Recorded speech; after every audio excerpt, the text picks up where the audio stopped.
तो चलिए बात कर लेते हैं उत्तराखंड में निकाय चुनाव की।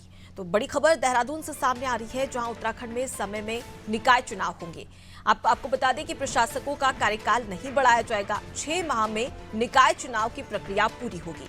हाईकोर्ट में सरकार की ओर से पक्ष रखा गया था, जिसके बाद में ये फैसला आया हुआ, जहां समय पर निकाय चुनाव होंगे। और साथ ही आपको बता दें कि जो कहा जा रहा था कि प्रशासकों का कार्यकाल बढ़ा दिया जाएगा, लेकिन अब आपको जानकारी पहुंचा रहे हैं जहां पर अब प्रशासकों का कार्यकाल नहीं बढ़ाया जाएगा और 6 माह में निकाय चुनाव की प्रक्रिया पूरी हो जाएगी।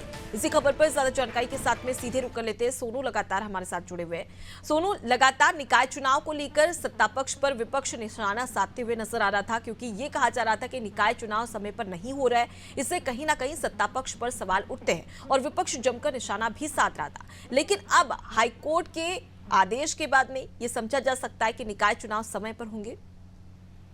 देखिए, ये बात बिल्कुल सही है अनुपमा, क्योंकि निकाय चुनाव को लेकर के पक्ष और विपक्ष में जम करके सियासत देखने को मिल रही थी। और ऐसे में अब कुछ जनहित याचिकाएं हाईकोर्ट में दायर की गई और हाई कोर्ट में जब जनहित याचिकाओं पर कोर्ट में सुनवाई हुई तो जो सरकार की तरफ से पक्ष रखा गया, जो सरकार के महाधिवक्ता हैं SN बाबुलकर, उन्होंने इस बात को कहा है कोर्ट में कि जो तय समय सीमा है, इस समय सीमा के दौरान ही जो निकाय के चुनाव है वो करा ली जाएंगे। हालांकि कुछ समय पहले की अगर हम बात करें तो एकल सदस्यीय एक आयोग आरक्षण के लिए गठित किया गया था। जो सदस्य आयोग के सदस्य हैं उन्होंने अपना कार्य भी पूरा किया है और आरक्षण का कार्य भी लगभग पूरा कर लिया गया है। और जो अन्य प्रक्रियाएं वो भी की जा रही, क्योंकि बीते 2 दिसंबर को निकाय के जो बोर्ड का कार्यकाल है वो पूरा हो गया था। तो ऐसे में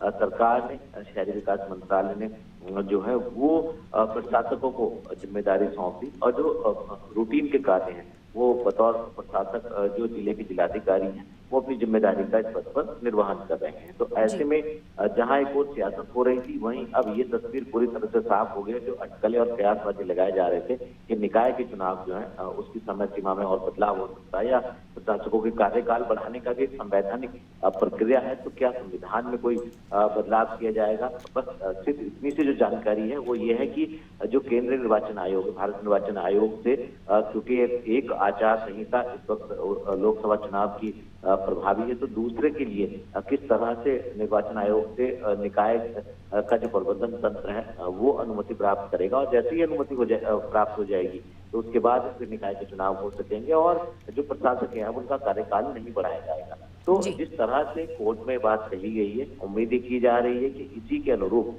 आने वाले समय में हम देखेंगे कि निकाय के चुनाव संपन्न होते हुए नजर आएंगे। जी, लेकिन हम निकाय चुनाव की बात करें तो लगातार ये कहा जा रहा था कि समय पर निकाय चुनाव नहीं होंगे और इसमें कहीं ना कहीं कोई बड़ी परेशानी भी सामने आ सकती है। लेकिन क्या वजह थी जिसकी वजह से ये कहा जा रहा था कि निकाय चुनाव लोकसभा चुनाव के बाद में तुरंत होना सही नहीं होगा या फिर नहीं हो सकते, इस प्रकार की बातें कही जा रही थी। इसका मुख्य कारण क्या बताया जा रहा था? क्या लोकसभा चुनाव को ही समझा जाए?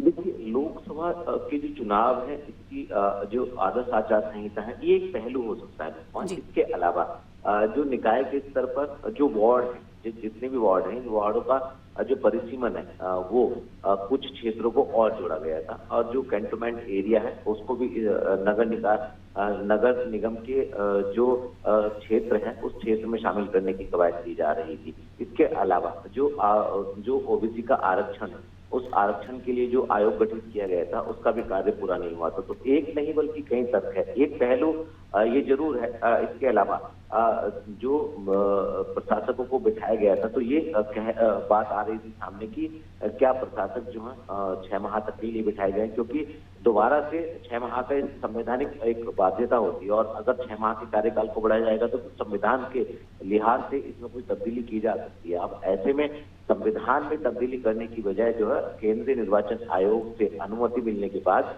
इस दौरान इन चुनावों को कराने की बात कही जा रही है। अब देखना होगा कि इस पूरी की पूरी प्रक्रिया में जो है जो निकाय का प्रबंधन तंत्र है, जो शासन के संबंधित विभागीय अधिकारी हैं और सरकार के जो रणनीतिकार हैं वो कैसी कुशलता से, अपने कैसी कौशलता से इस पूरे के पूरे निकाय चुनाव को करा पाएंगे इस समय सीमा में, ये देखना होगा। बिल्कुल, और कहीं ना कहीं यहाँ पर एक बड़ी चुनौती है क्योंकि 2 दिसंबर 2023 को ही निकाय चुनाव का जो कार्यकाल नगर निगम का जो कार्यकाल है वो खत्म हो चुका है और अब ऐसे में जून तक यानी कि ये 6 महीने के अंदर ही चुनाव करवाने होंगे। अब ऐसे में देखने वाली बात होगी कि कौन कौन से चुनौती का सामना यहाँ पर निकाय चुनाव को करना पड़ता है।